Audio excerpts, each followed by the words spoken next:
وغير كده الوصفه دي ممتازه جدا، غير انها بتزيل الشعر، بتفتح البشره، بتعالجها من حب الشباب وكمان من اثار الحبوب. يا ريت يا بنات تجربوها، ان شاء الله هتعجبكم. مكونات الوصفه دي بسيطه جدا ومتوفره باذن الله في كل مطبخ. عندي هنا بياض بيضه، معلقه كبيره عسل، معلقه كبيره سكر بس يكون خشن مش ناعم.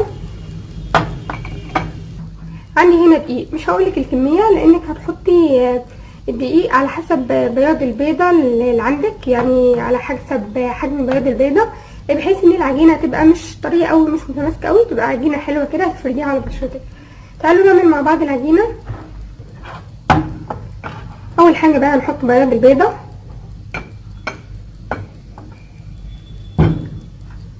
معلقه العسل،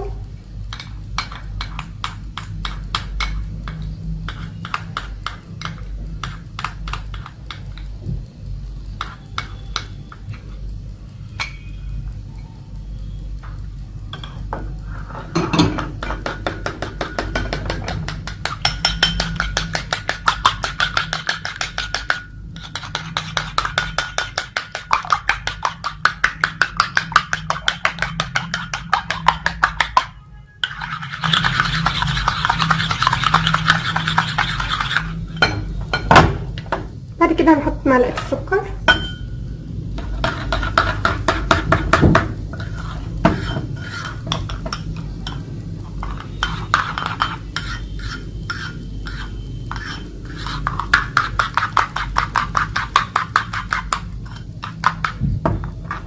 بعد كده هنبدأ نضيف الدقيق.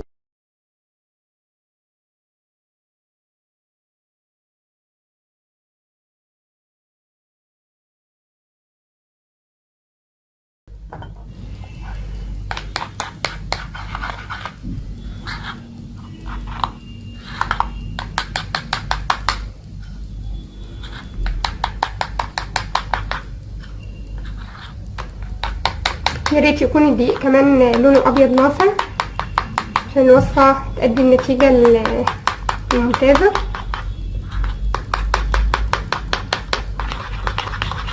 زي ما قلت لكم الوصفه دي جميله جدا يا بنات، يا ريت تجربوها.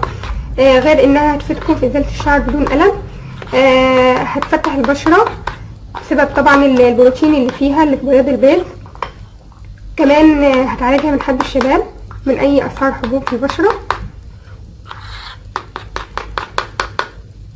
وغير كده زي ما قلت لك انك لو استمريتي على الوصفه دي مرتين في الاسبوع ان شاء الله هتلاقي الشعر بدأ يخف، وبالتدريج هتلاقيه خف تماما.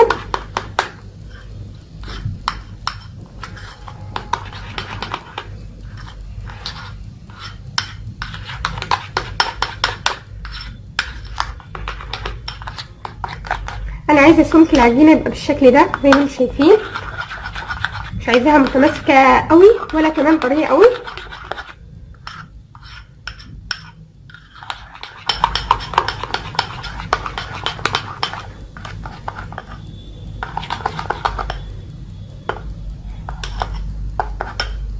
كده تكون خلصت الوصفه. زي ما قلت لك هتفردي العجينه دي على بشرتك كويس قوي. بعد كده هتسيبيها حوالي تلت ساعه او لغايه ما تنشف خالص. بعد كده هتبداي تشيليها من على بشرتك على عكس اتجاه نمو الشعر. بعدين هتغسلي بشرتك بالميه الساقعه، بعد كده هتدهنيها بميه الورد. احلى حاجه في الوصفه دي انها مش هتلسع البشره غير باقي وسائل ازاله الشعر، مش هيبقى فيه الم خالص في ازاله الشعر، وكمان بتهدي البشره وتفتحها.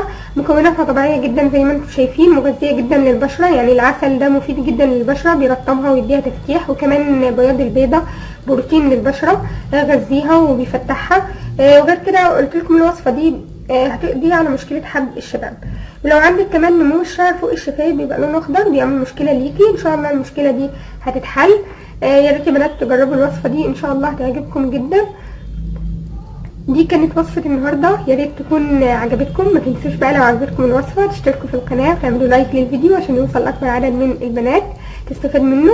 يا ريت بقى تشجعوني وتشتركوا في قناتي. لو في اي كومنت اكتبوا لي في التعليقات. اشوفكم على خير في حلقه جديده من دنيا المرأة، والسلام عليكم ورحمه الله.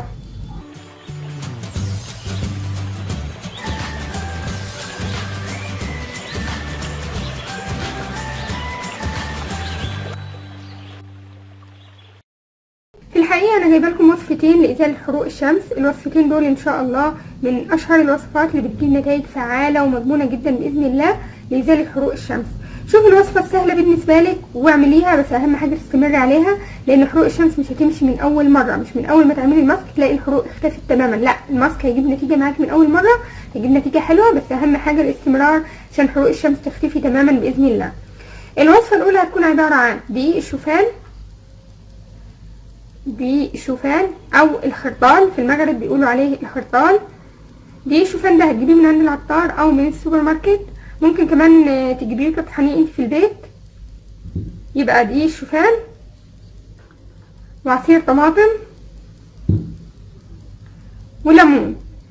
هناخد معلقه من الشوفان، وعندي هنا معلقه من عصير الطماطم، ومعلقه كبيره برضو من عصير الليمون. يبقى معلقه كبيره عصير طماطم، ومعلقه كبيره دقيق شوفان، ومعلقه كبيره عصير ليمون.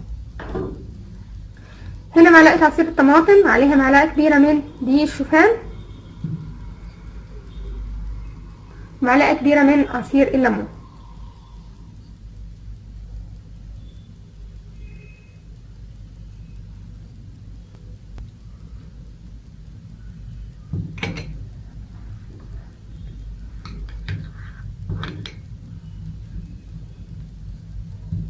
الوصفة دي يا بنات مشهورة جدا بنتائجها الحلوة والفعالة في ازالة حروق الشمس.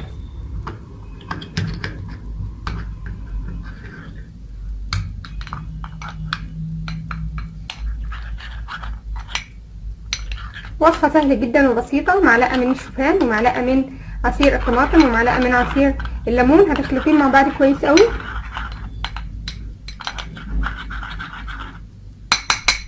كده خلصت الوصفة. بعد كده هتحطي الماسك ده على بشرتك، على بشرة الوجه او على المنطقة اللي فيها حروق شمس في وشك، وهتسيبيها حوالي 10 دقايق. وبعد كده مش هتغسلي وشك، هتجيبي فوطة مبلولة مية دافية وتبدأي تمسحي بشرتك زي التقشير بالظبط. يبقى هتحطي الماسك على بشرتك او على المنطقة اللي فيها حروق الشمس، هتسيبي الماسك حوالي 10 دقايق، وبعد كده هتمسحي بشرتك بفوطة مبلولة بالمية الدافية. هتكرري طبعا الماسك ده مرتين او 3 مرات في الاسبوع، وان شاء الله باذن الله هيجيب نتائج حلوه جدا معاكم. الوصفه الثانيه هتكون عباره عن كريم الشوفان. كريم الشوفان ده هتعمليه ازاي؟ هتجيبي دقيق الشوفان اللي عملنا بيه الماسك، وهتجيبي ميه.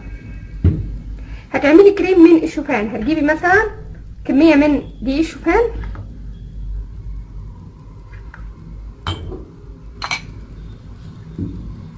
هتضيفي عليها الميه بحيث انه يبقى زي الكريم، يبقى متماسك، يبقى عباره عن عجينه، ما يبقاش سايل. يبقى حطينا هنا دقيق شوفان وشويه ميه، وتحاولي توازني بقى بين الشوفان وبين الميه بحيث انه يبقى قوامه متماسك معاكي.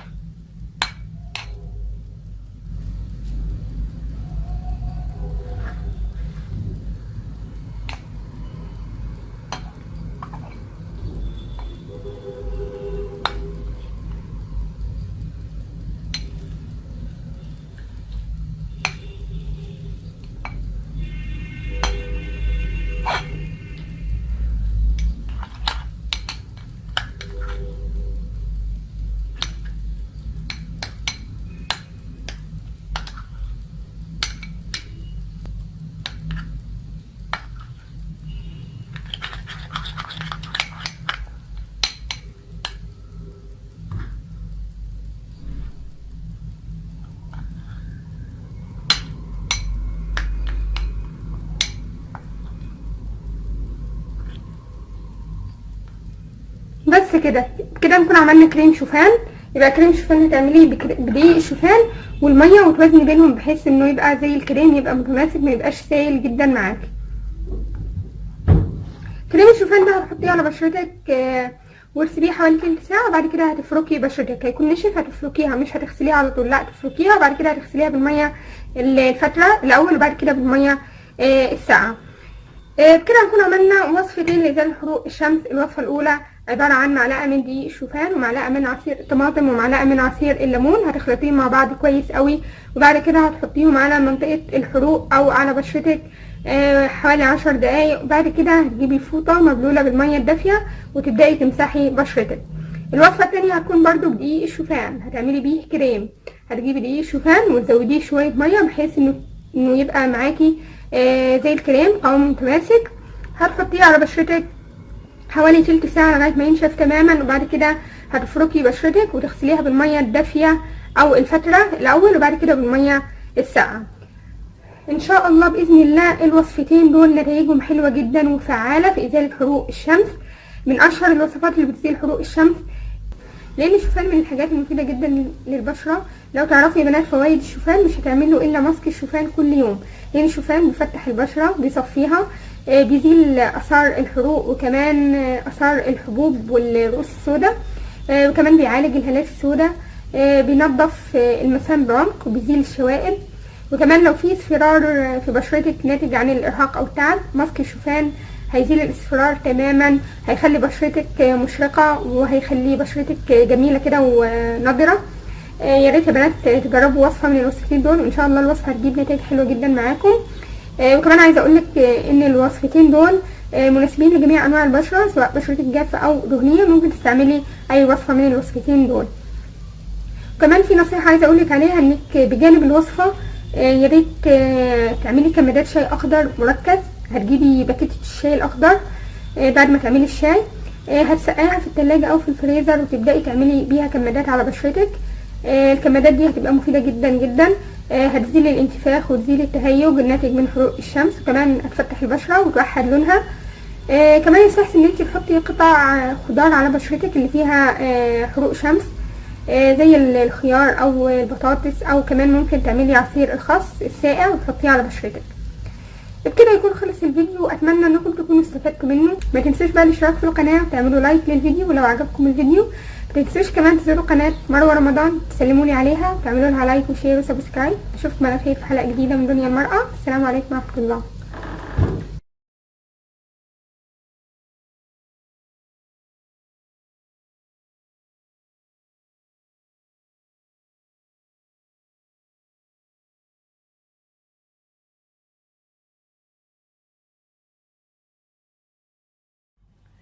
بسم الله الرحمن الرحيم. السلام عليكم ورحمه الله وبركاته. ازيكم يا احلى بنات في الدنيا؟ يا رب تكونوا بخير، يا رب في احسن حال. النهارده ان شاء الله جايبه لكم وصفه جميله جدا جدا لتبييض البشره. وصفتنا النهارده سهله جدا وبسيطه بمكونين 2 وبس زي ما انتم شايفين. هتبيض البشره جدا جدا، وكمان هتزيل بقع الدكنه، هتزيل الاسمرار. كل اللي انت هتحتاجيه فازلين، اهم حاجه يكون نوع جيد، هتشتريه من الصيدليه. وعندي هنا كمان نص ليمونه. طريقه تحضير الوصفه في منتهى السهوله. هتجيبي معلقه من الفازلين، بسم الله الرحمن الرحيم، معلقه كبيره، معلقه كبيره من الفازلين. هنضيف عليها نص الليمونه،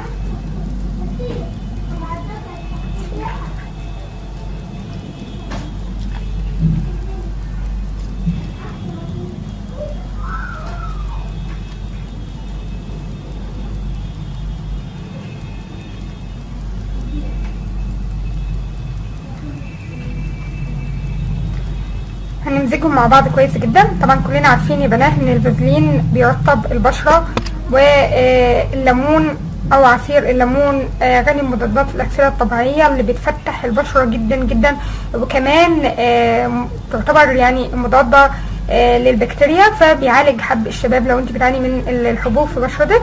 كمان بيزيل اي اسمرار او اي تصبغات جلديه.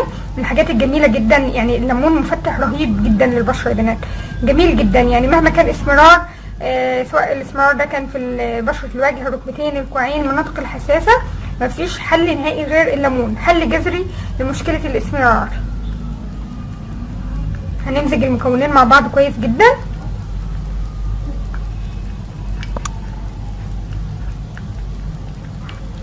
بعد كده هتجيبي علبة كريم تكون فاضية او اي علبة فاضية عندك، وتحطي فيها يعتبر الكريم ده، وتحتفظي بيه، مش هيحصل له اي حاجة. يا ريت تحتفظي بيه في التلاجة كمان. كل ما الكريم او الوصفة يا بنات تكون ساقعة كل ما تكون مفيدة جدا للبشرة، مفيدة اكتر، لان الحاجة الساقعة او الكريم الساقع بيفتح، يعني مش بيفتح البشرة، لا بيشد البشرة. بس كده يا بنات زي ما انتم شايفين المكونين اندمجوا مع بعض كويس جدا. بعد كده هتحطيه في علبة كريم وهتحتفظي بيه في التلاجة وهتستخدميه يوميا. طريقة الاستخدام هتدهنيه على بشرة الوجه او الركبتين والكوعين او المنطقة الحساسة او اي منطقة انت عايزة تفتحيها. هتدهنيه على مكان نظيف، تغسلي المكان كويس جدا، تغسلي البشرة كويس بالمية وبالصابون او بالغسول. وبعد كده تبداي تدهني الكريم ده زي اي كريم انت بتستخدميه، تدهنيه كده وتخلي بشرتك تتشرب منه. وبعد كده تحاولي تدهني بعد كده، بعد ما بشرتك تتشرب من الكريم ده تدهني طبقة تانية تكون سميكة شوية، وبعد كده هتسيبيه على بشرتك. شرط اساسي ان انت تحطي الوصفة دي او تدهني الكريم ده بالليل، هيجيب معاكي نتيجة عكسية لو انت عملتيه بالنهار. لازم تدهنيه بالليل، ويكون يفضل ما يكونش فيه ضوء، يعني تدهنيه قبل ما تنامي على طول، تكوني طافيه النور خلاص وهتنامي. تدهنيه يوميا وان شاء الله هيجيب نتائج في منتهى الروعه. اتمنى بجد انكم تجربوا الفازلين مع عصير الليمون، بجد بيجيب نتائج هايله جدا. دي كانت وصفتي النهارده يا بنات، سهله جدا وبسيطه في متناول ايد الجميع. اتمنى انكم تجربوها وانا في انتظار تعليقاتكم ورايكم في الوصفه. اشوفكم على خير في حلقه جديده، والسلام عليكم ورحمه الله.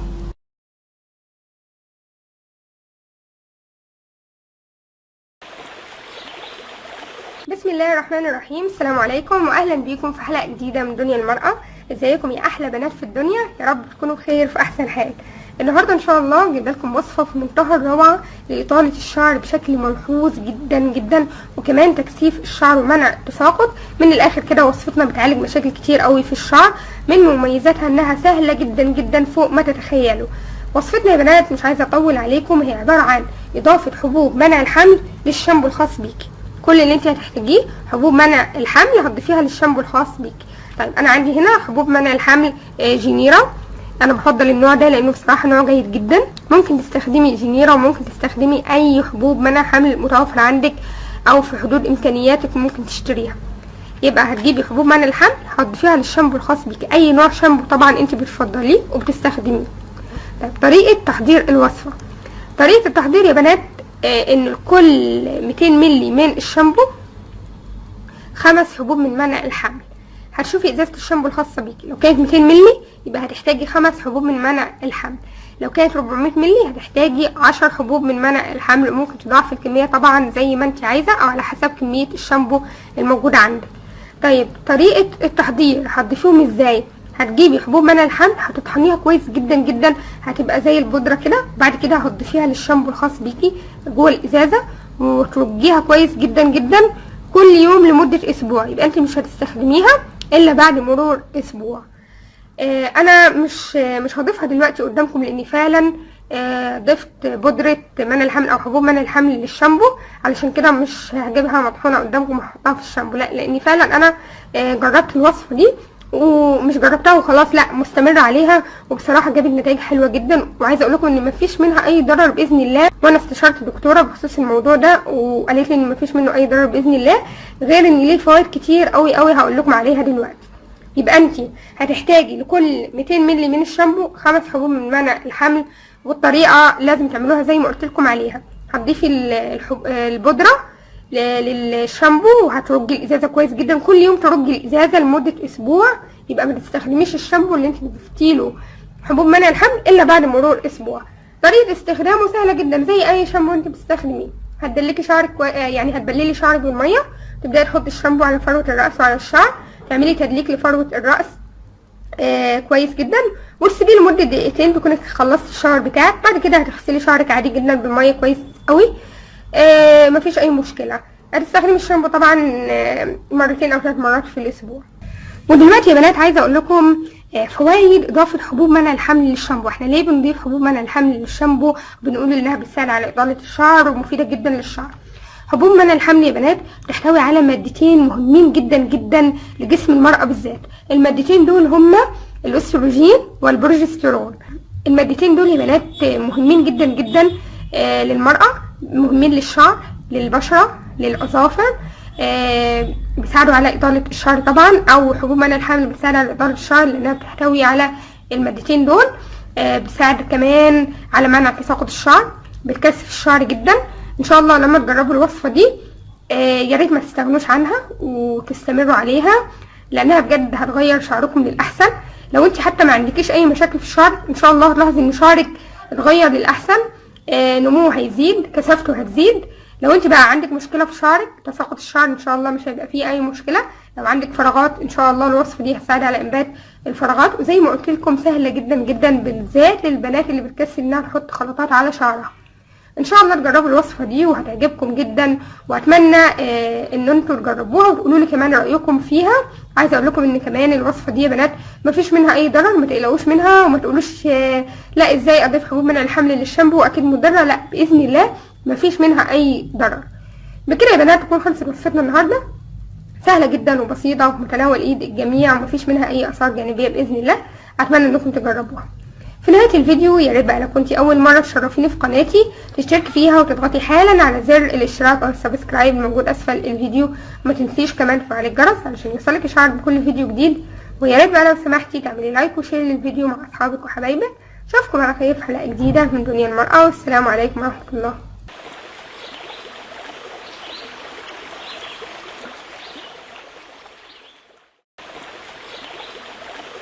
بسم الله الرحمن الرحيم. السلام عليكم، اهلا بيكم في حلقه جديده من دنيا المرأة. ازيكم يا بنات، عاملين ايه؟ يا رب تكونوا بخير، يا رب في احسن حال.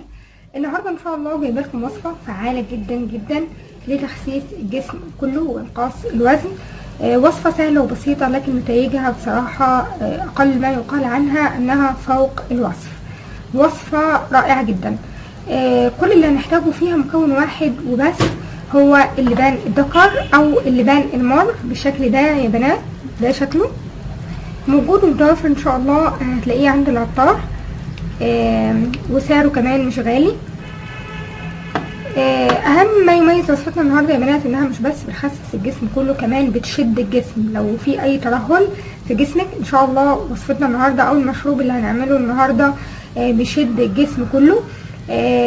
كمان بيفتح البشرة جدا جدا، يعني انت في نفس الوقت هتخسي وكمان بشرتك هتبقى فاتحة، لان في ناس كتير قوي بتعاني من المشكلة دي، يعني بعد ما تخس تبقى بشرتها سمراء نتيجة انقاص الوزن. لكن وصفتنا النهارده يا بنات بتفتح البشرة جدا جدا، كمان بتشد الجسم كله. يعني انا بنصح اي واحدة بصراحة انها تستخدم الوصفة دي مش بس للتخسيس، علشان لبان الدكر يا بنات من فوائده او من مميزاته ان هو بيحافظ على شباب البشرة، يخلي بشرتك دايما شباب، يخلي بشرتك لو فيها تجاعيد ان شاء الله بيعالجها، ولو ما فيش تجاعيد لو انت سنك صغير هيحافظ على شباب البشرة، هيخلي بشرتك دايما شباب ونضرة وجميلة. كمان بيأخر من ظهور علامات الشيخوخة. معلش انا طولت عليكم شوية، بس بصراحة مميزات وفوائد لبان الدكر او اللبان المر كبيرة جدا جدا، مش هيكفيني الفيديو لو اتكلمت عنها. ودلوقتي تعالوا نشوف طريقة تحضير الوصفة.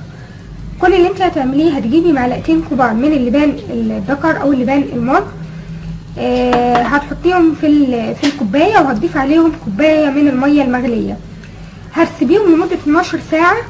هتلاقي اللبان داب خالص في المية وبقت المية باللون ده زي ما انتم شايفين.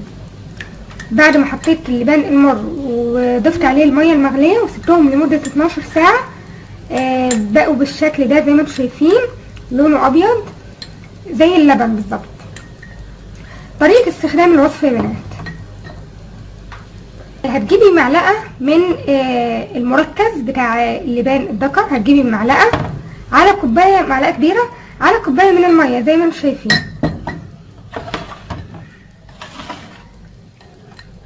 على فكرة هو طعمه مر شوية، بس معلش استحملوا. لما نحط معلقة على كوباية من المية الطعم هيخف شوية، بس هتبقى بالشكل ده. هتشربي الكوباية دي الصبح على الريق، هتشربي تاني واحدة تانية بالليل قبل النوم، يبقى تشربي كوبايتين في اليوم، واحدة الصبح وواحدة بالليل. ان شاء الله يا بنات خلال اسبوع هيجيب نتيجة حلوة جدا، مش بس في انقاص الوزن ده زي ما قلت لكم، هتلاحظي ان جسمك بقى مشدود وجميل وانثوي وجذاب جدا. كمان هيفتح بشرتك جدا جدا. اتمنى تجربوها وان شاء الله الوصفة هتعجبكم، واتمنى كمان تكونوا استفدتوا من الفيديو وعرفتوا فوائد لبان الدكر او اللبان المر. كمان في حاجة مهمة نسيت اقولها عن اللبان الدكر، ان هو بيقوي الذاكرة جدا. يعني لو انتي بتعاني من مشكلة النسيان، ان شاء الله لما تستخدمي وصفتنا النهاردة هتعالج المشكلة دي، هيقوي الذاكرة، غير ان هو بيشد البشرة وبيفتح البشرة وبيساعد على انقاص الوزن. اتمنى يا بنات بجد تكونوا استفدتوا من الفيديو. بكده يا بنات تكون خلصت حلقة النهاردة، اتمنى بجد انكم تكونوا استفدتوا منها. يا ريت بقى لو كنتي اول مرة تشرفيني في القناة تشتركي فيها بالضغط على الزر الاحمر الموجود اسفل الفيديو. ما تنسيش كمان تفعلي الجرس علشان يوصلك اشعار بكل فيديو جديد. اشوفكم على خير في حلقة جديدة من دنيا المرأة، والسلام عليكم ورحمة الله.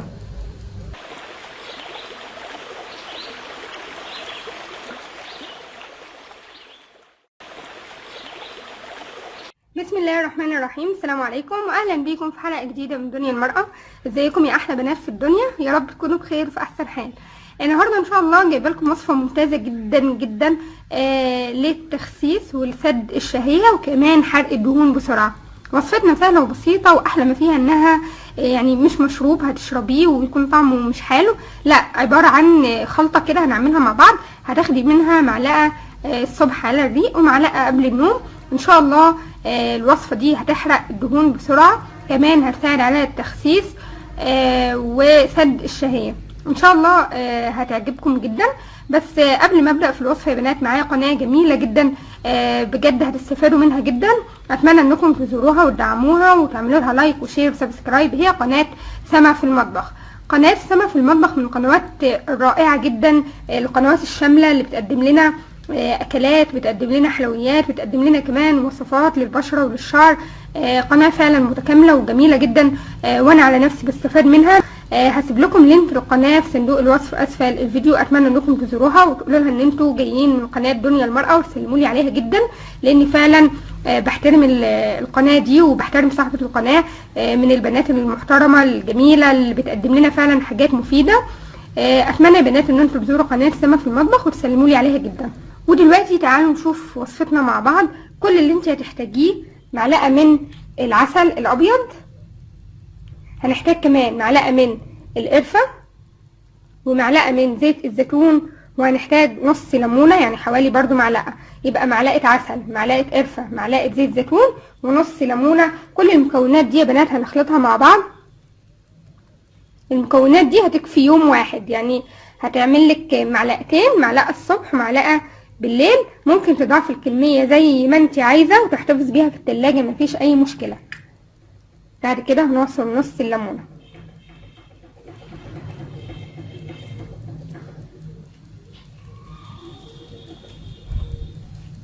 عايزه اقول لكم يا بنات ان الوصفه دي فعاله جدا ومجربه، وفعلا بتجيب نتائج حلوه قوي، وبتجيب كمان نتائج سريعه في وقت قصير.